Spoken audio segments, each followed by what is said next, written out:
I was wiping down tables at Luca's cafe, just another Tuesday afternoon in Brooklyn, when she walked in like she owned the place. Tall, elegant, and carrying a kind of sadness that didn't show on her face, but hung around her like a soft shadow. She ordered a black coffee and stared out the window as if it could answer the question she hadn't yet asked. "Hey," she said after a long pause. "Are you single?" I laughed, not because it was funny, but because no one had asked me that with such seriousness before. "I guess?" She reached into her purse and slid a thick envelope across the counter. "I'll give you $1,000 to be my boyfriend for the weekend." I blinked. "Is this a joke?" She shook her head. "It's for my sister's engagement party. My ex will be there. I can't show up alone." I was a struggling college student. That money meant books, rent, and maybe one night without ramen noodles. So I said yes. Her name was Emily. A marketing executive from Manhattan. Polished, professional, emotionally guarded like Fort Knox.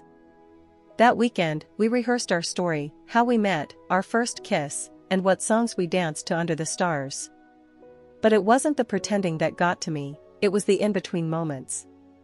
Like how she flinched when someone mentioned her ex. How her fingers trembled when she laughed. Or how she avoided eye contact when her parents asked if she was happy. We were the perfect fake couple. Hand-holding, smiling, even finishing each other's sentences. And when I saw her ex, tall, smug, and clutching a new girl like a trophy, I understood why she needed this charade. But something strange happened. Somewhere between her aunt's backhanded compliments and the slow dance under fairy lights, Emily started holding my hand a little tighter. She stopped directing me and started just being with me. And I noticed I didn't mind it. On the last night, as we sat by the lake behind her parents' house, she said something I wasn't expecting.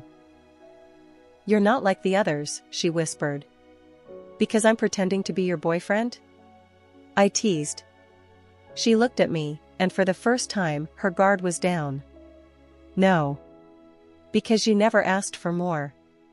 I shrugged. "You didn't hire me to fix you."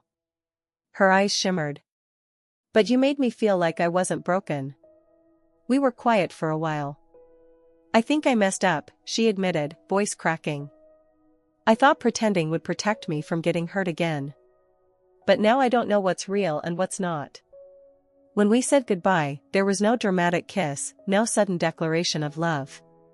Just a long hug that said everything we were too afraid to. Weeks passed.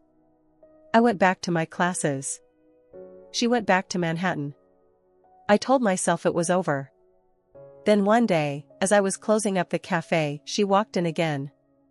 No makeup. Hair in a bun. No envelope. Just her. "I'm not here to hire you," she said, nervous but smiling. "Good," I said, heart pounding. "Because I don't want to be paid to be your boyfriend anymore." She laughed, and it was the first time I heard it without the weight of the past behind it. We didn't jump into love. We walked slowly, carefully, two people scarred but willing to trust again. And maybe that's what makes it real, choosing each other not because we need to, but because we want to. Our relationship didn't unfold like a movie. There were no dramatic reunions in the rain, no violins swelling in the background. It was quiet, deliberate, and raw. Emily wasn't used to someone seeing her, really seeing her, without expecting anything in return. She told me once, weeks into us dating for real, "You made me feel safe. Not because you saved me, but because you didn't try to." I had never seen that kind of vulnerability in someone so strong. She started coming around the cafe more often. Not for coffee, but for small talk, for shared glances, for the comfort of silence between two people who finally didn't need to pretend. She learned my world, burnt espresso machines, noisy college kids, and my roommate's terrible guitar solos. I learned hers, corporate meetings, therapy sessions she never used to talk about, and the aching grief of losing her mom at 16. We were two different lives that, slowly, began to blend at the edges. But healing isn't a straight road. One night, we had our first real argument. She had just gotten off a brutal call with her boss. She was exhausted and I said the wrong thing at the wrong time. "You know what your problem is," she snapped. "You always think you can fix everything with kindness." It stung. "I don't want to fix anything," I said quietly. "I just want to be here." She stared at me for a long time before breaking into tears. "I'm just scared you'll leave too," she whispered. And in that moment, I realized something: we weren't in a love story. We were in a trust story. I didn't leave. I stayed. I stayed when she had panic attacks. I stayed when she questioned if she was worthy of being loved without a performance. I stayed when it was hard, when it was messy, when she didn't believe in herself. And she stayed too. She stayed when I failed an exam and thought I was a joke. She stayed when I couldn't afford rent and offered to help without ego. She stayed when I snapped at her out of my own frustration and apologized first, even when I didn't deserve it. We started building something, slow, honest, and unfiltered. Something real. Months later, we went back to that same lake behind her parents' house. It was late summer. Fireflies danced across the water. She reached into her coat and pulled out the same envelope from that first day. "I kept this," she said. "Not because of the money. But because that's when I started to believe I still deserved good things." I didn't take it. Instead, I took her hand. "You never had to pay me to care," I said. "You just had to let me." That fall, Emily and I moved into a small walk-up apartment in Queens. Nothing fancy: second-hand furniture, mismatched mugs, a creaky floor that groaned like an old man with every step. But it was ours. And more than anything, it felt like home. We started new traditions. Thursday night pasta dinners. Sunday morning walks to the farmer's market. Laughing over burnt toast. Fighting over what to watch. Falling asleep with our feet tangled, the window open, and the world quiet outside.